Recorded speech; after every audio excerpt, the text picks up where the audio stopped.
बेटी, उपदेश में हंसने का विषय क्या होता है? तुम क्यों हंसी?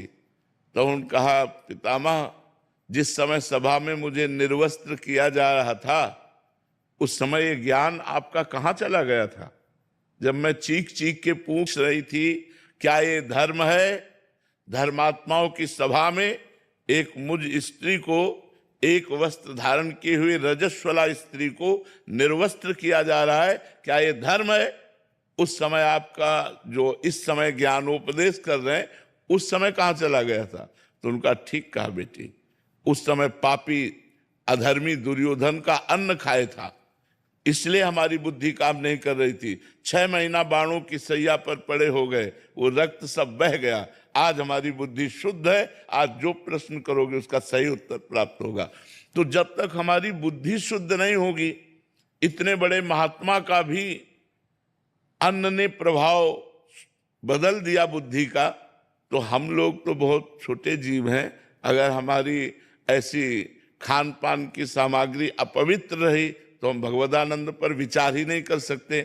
हम तो धन्यवाद देते हैं आप लोगों को कि इस कलिकाल में, इस माया के प्रवाह में आप सत्संग सुनने आए हैं, आप अपने जीवन को अध्यात्म से जोड़ना चाहते हैं। ये भगवान की बड़ी कृपा है। नहीं, ऐसा माया का प्रवाह, कलिकाल का प्रवाह चल रहा है कि बस खाओ पियो, रुपया कमाओ, भोग भोगो, इतना ही दिमाग में रह गया है। मरना है, यहाँ से जाना है, ये विचार ही नहीं रह गया। हमें अच्छे कर्म करके जाना है, हमें भजन करके जाना है, हमें भगवान को पाना, ऐसे विचार ही नहीं रह गए हैं। इसलिए खूब नाम जप करो।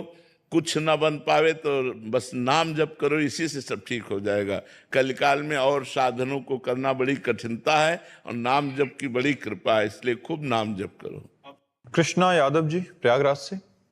महाराज जी, यदि कोई व्यक्ति हमारे प्रति ईर्ष्या या द्वेष भावना रख रहा है तो उससे हमारा जीवन में क्या प्रभाव पड़ता है और उससे हमारे अंदर क्रोध की भावना? कोई फर्क नहीं पड़ता। हमको कोई बुरा कहता है या भला कहता है, हमारे ऊपर कोई फर्क नहीं पड़ता। हम किसी को बुरा भला ना कहें, नहीं तो फर्क पड़ जाएगा। हमारे अंदर किसी के प्रति द्वेष ना हो। यदि हमसे कोई द्वेष करता है तो हमारा कुछ नहीं बिगाड़ सकता है। वो अपना ही स्वभाव बिगाड़ रहा है, अपने कर्म बिगाड़ रहा है।